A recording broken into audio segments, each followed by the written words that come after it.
Shalom, perkenalkan nama saya Narta Marbun, tingkat 4A jurusan Teologi dari STT Abdi Sabda Medan. Di sini saya akan menyampaikan materi mengenai teknologi dan media pengajaran untuk memenuhi tugas akhir yang diampu oleh dosen Ibu Dr. Setia Ulina Bro Tarigan. Berikut penjelasannya.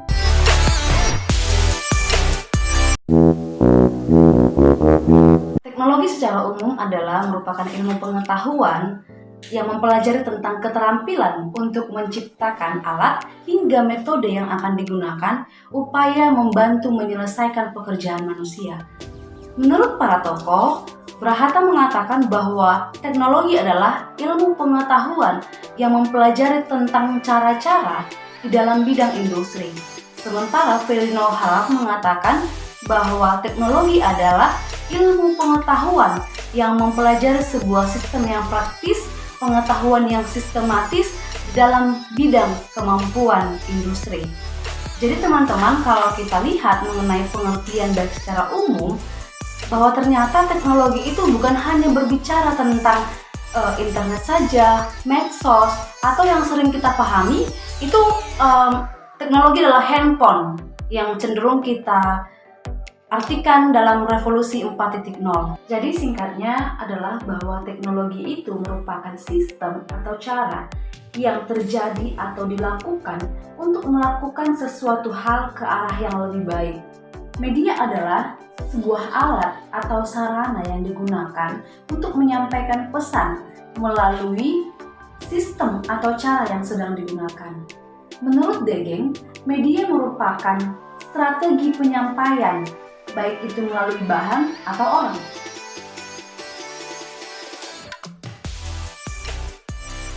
Lalu apa yang menjadi kaitan dan serta bagaimana teknologi dan media itu di dalam gereja? Di gereja, teknologi dan media dilakukan untuk membangun jemaat Tuhan serta mendewasakan iman jemaat, mengatur organisasi di dalam komunitas iman tersebut.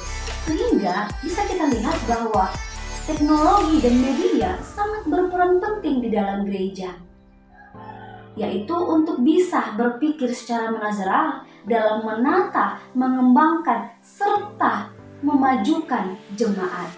Mengingat pentingnya teknologi dan media dalam sebuah gereja, maka ada beberapa hal yang harus diperhatikan dan harus dilakukan oleh gereja untuk mencapai tujuannya.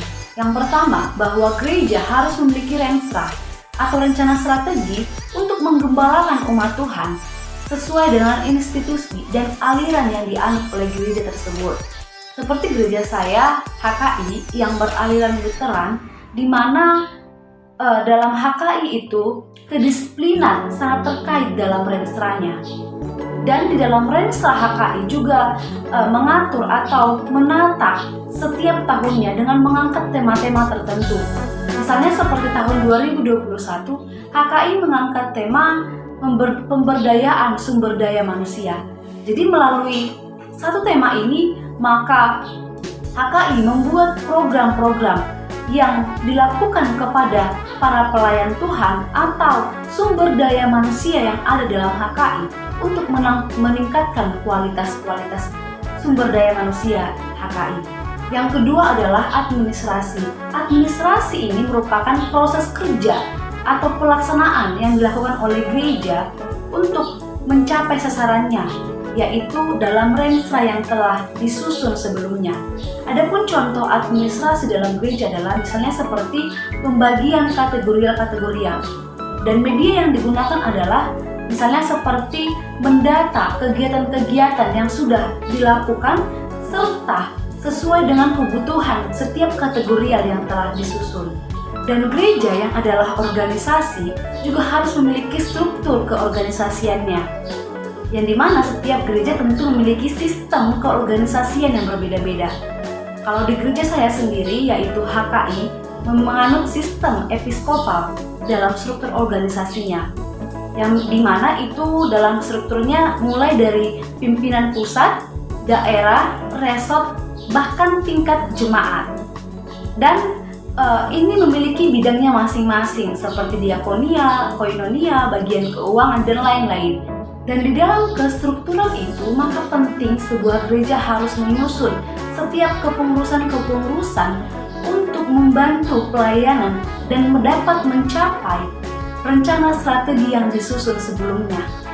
Kalau kita lihat dalam sebuah gereja, itu memiliki kategorial, baik kaum bapak, ibu, sekolah minggu, dan pemuda. Nah, ini juga penting memiliki kepengurusan, sehingga tugas gereja di dalam setiap kategorial itu dapat tercapai melalui pengurus-pengurus yang telah dipilih dan disusun. Gereja terpanggil untuk melakukan tritugas gereja, yaitu koinonia, marturia, dan diakonia.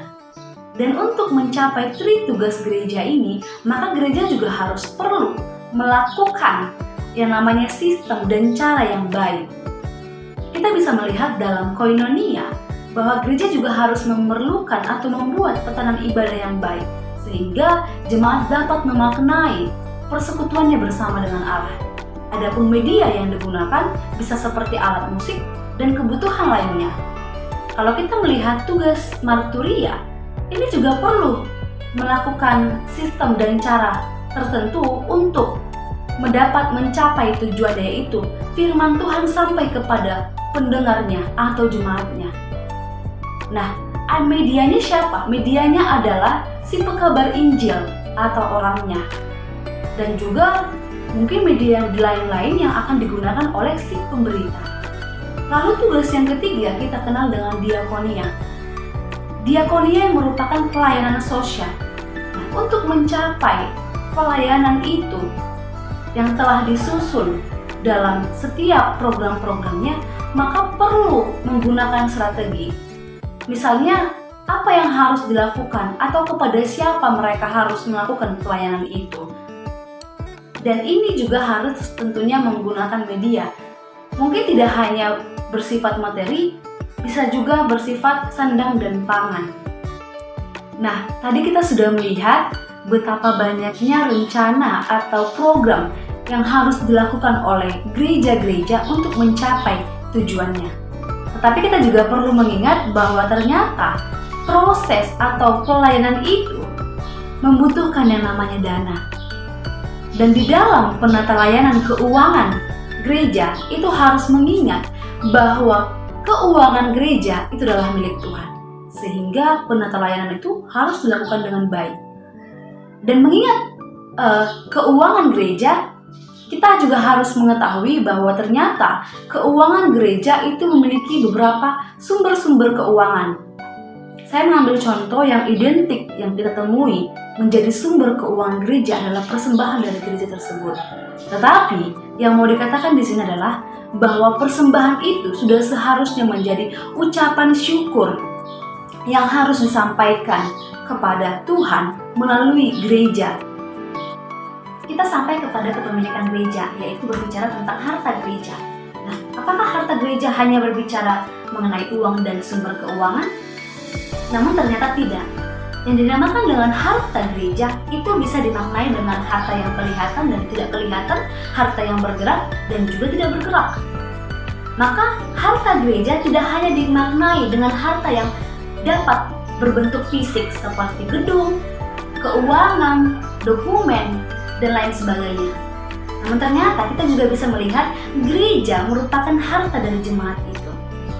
Gereja memiliki potensi di dalam diri setiap jemaat. Maka penting bagi sebuah gereja untuk menggali, untuk memberdayakan setiap potensi yang dimiliki oleh jemaat, sehingga jemaat juga turut berpartisipasi dalam pelayanan dan pembangunan, pengembangan, penata layanan dalam gereja tersebut. Nah, dari semua rencana strategi, program-program yang harus dilakukan oleh gereja, kita juga harus memahami bahwa pentingnya seorang pemimpin yang akan mengkoordinir dari berlangsungnya proses yang harus dilewati dan dilakukan oleh setiap gereja untuk mencapai tujuannya. Kita juga harus memahami bahwa pentingnya seorang pemimpin yang akan mengkoordinir dari berlangsungnya proses yang harus dilewati dan dilakukan oleh setiap gereja untuk mencapai tujuannya. Dan berbicara tentang teknologi dan media yang sudah kita temukan dalam gereja, saya teringat dengan pengalaman CP saya atau pengalaman praktek saya, praktek pertama dan kedua di gereja. Yang pertama itu di HKI, di mana saya melihat bahwa ternyata Rensa itu telah dilakukan dengan memperingati yang namanya tema Tahun Anak, itu pada tahun 2020. Nah, meskipun dalam pandemi COVID-19 tidak menghalangi HKI untuk tetap melaksanakan program yang telah disusun dalam Renstra tersebut. Sehingga gereja HKI menggunakan teknologi, yaitu melalui internet dan media sosial, yaitu YouTube, untuk menyampaikan pesan Tahun Anak kepada anak-anak HKI di seluruh Indonesia. Maka dari sini saya belajar bahwa ternyata apapun kondisinya, gereja harus tetap melakukan penata layanan atau menjalankan setiap program yang telah disusun sesuai dengan konteks yang sedang berlangsung. Sementara di CP2 atau praktek kedua pada tahun 2021 ini di gereja GBKP itu juga memiliki yang namanya tema Permata atau kaum muda. Sehingga melalui tema ini para pemuda GBKP membuat beberapa acara untuk memperingati, yaitu program-program yang harus dilakukan oleh gereja GBKP. Tetapi tempat saya waktu CP karena pada kondisi COVID-19 tidak melakukan yang namanya retreat yang sudah dilakukan dalam program yang telah disusun dalam program sebelumnya. Tetapi itu tidak mengurangi semangat mereka. Mereka menggantikan retreat yang seharusnya di luar gereja menjadi membuat peribadahan di dalam gereja itu. Jadi itulah mengenai pengalaman saya sewaktu CP terkait dengan program atau strategi yang dilakukan oleh gereja untuk mencapai tujuannya dalam memfokuskan penata layanannya. Dan dari pengajaran ini yang bisa saya usulkan adalah bahwa ternyata seorang pemimpin gereja harus bisa memanage setiap program pelayanannya dengan baik. Dan gereja harus memiliki Renstra.